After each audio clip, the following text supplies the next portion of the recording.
like to welcome you to BeMoreNews.com, the news before the news, where we uncover the truth. Here with former Baltimore City Mayor Sheila Dixon. Good morning. Good morning. Wow, this is turning out to be a very exciting 2011 mayoral election year. You call it exciting? I call it very dull. No! There is really no real action happening. I don't even really think people realize what this election is going to mean for Baltimore and moving forward, particularly with the progress that had been made, over the last, I would say, 15, 16 years under Smoke, under O'Malley, under Dixon.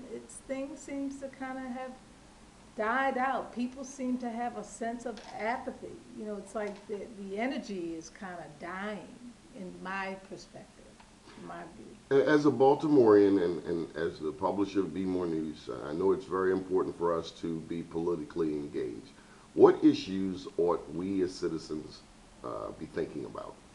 Well, the issues that I believe citizens need to be thinking about is what is the plan? What's going to happen in my community, in my neighborhood? If it's a neighborhood of vacant properties, if it's a neighborhood of elderly people who are beginning to move into assisted living or move into establishments, group homes, that's another issue. Homelessness is a huge issue that I think people have gone back to sleep on. I made it a very visible issue. Unemployment and training. On homelessness, we learned on our radio show over the past couple of weeks there are over 870 homeless teens in Maryland, particularly Baltimore, primarily Baltimore, every year. 871 homeless teens. And so we're glad to hear about some progress on the homeless. But, it is growing, and what happens is people from all over the state as well as other states send their people to Baltimore. Why? Well, because we have a lot of services geared towards this population, but as governments look at cutting, what's the first to go?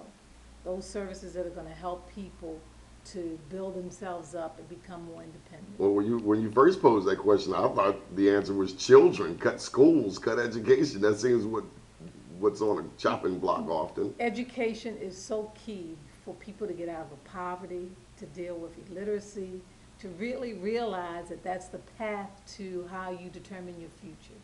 And so if we cut back in education, if we don't make parents, teachers, administrators, young people more accountable and responsible for their actions and their decisions, it's going to be a vicious cycle. So education is important, training, job creation and development, sustaining businesses, small minority women-owned companies need to be sustained right now. And this is a real crucial time. A lot of businesses are going out of business. Many. Banks aren't providing loans after we gave them stimulus money and subsidies. They're now gotten more stringent because they're businesses whose credit is not good. They're companies who have opportunities who could create jobs. So there are a number of issues that need to be dealt with. The infrastructure of an aging city. The federal government can't continue to say you have to deal with this problem yourself and add on taxes to your water bill, taxes to the gas bill to deal with the roads. They have a responsibility. I go back to the point that I made several years ago about the stimulus money that Obama gave us. Shouldn't have been a 2-year plan. Should have been a 10 to 20 year. That's how you create jobs. That's how you keep jobs. So there are a lot of hot issues. Now, the mayoral candidates might say, well, a lot of these issues are not ours. Yes, it is. There are levels of ways that you deal with these issues. You have the authority, you have the leadership to deal with your state representatives, to deal with your congressional and senators, to say to them, this is what Baltimore needs, this is what you need to do to bring back and make Baltimore even a better city. Is minority business an issue that has gotten the attention it deserves, particularly in a majority black city? Well, I think that minority business has grown tremendously as far as attention, I think what happens now, if, with any type of business, there are certain types of opportunities that are out there, but there's support that's needed to help them to match and bridge those opportunities. Loan guarantees, grants to help them. You know, a lot of companies come to this association, for an example, who have an opportunity on the table, but they don't have the capital to buy the materials or supplies before they could do the project, because you generally don't get paid till after the project. So again, going back to getting grants and loans and opportunities. So, I mean, I think there are other things that could happen. What could community groups do, business associations such as MMCA? What can people in business do in an election year? Well, you know, I think it's interesting because in this election year, candidates want businesses and community groups to support them. They want finances, they want people to get out and help them, their various campaigns. And I think that we need to put together an agenda within our community groups, within our business associations. We need to lay those out to the candidates, and we need to see who, with all the candidates running, have a real plan and has had past experience in showing that they've worked with businesses and community associations. Not just saying what I'm going to do, but what have I done and what can I continue to do. So we need to start checking backgrounds, checking resumes. Checking backgrounds, checking people's legislative records, checking people's plans or programs that they put in place, because most of the candidates who are running, if I understand it correctly, all of them have been either involved in an association of some sort, business group, or have been in an elected position. And so that's really the question.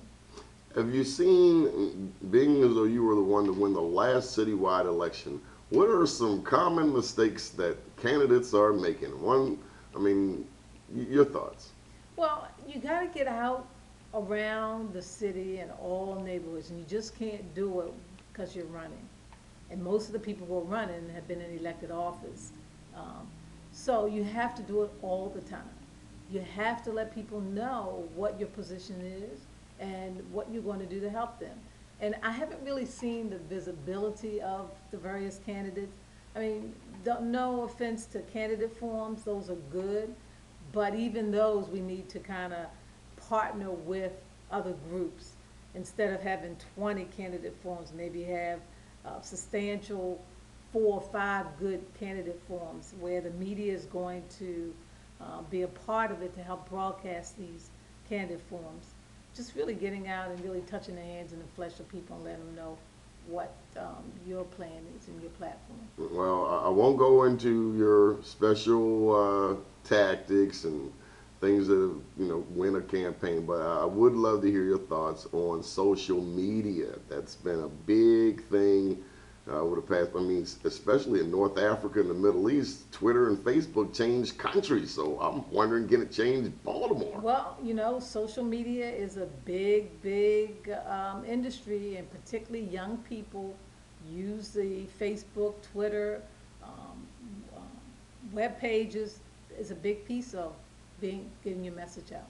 And I think people have to have that as a part of their strategy and their agenda. I'm not sure if I'm really seeing much of that, and I think we all now rely on these forms of communication in order to communicate and understand what's going on. Okay. Any final thoughts that you want to share? It's quiet, and I think that somebody's got to get out there to say that there's an election this year coming up, and it's an important election. Good deal. Thank you for your time, former Mayor of Baltimore, Sheila Dixon, the one and only. Thank you for your time. Thanks. Keep watching BeMoreNews.com, the news before the news.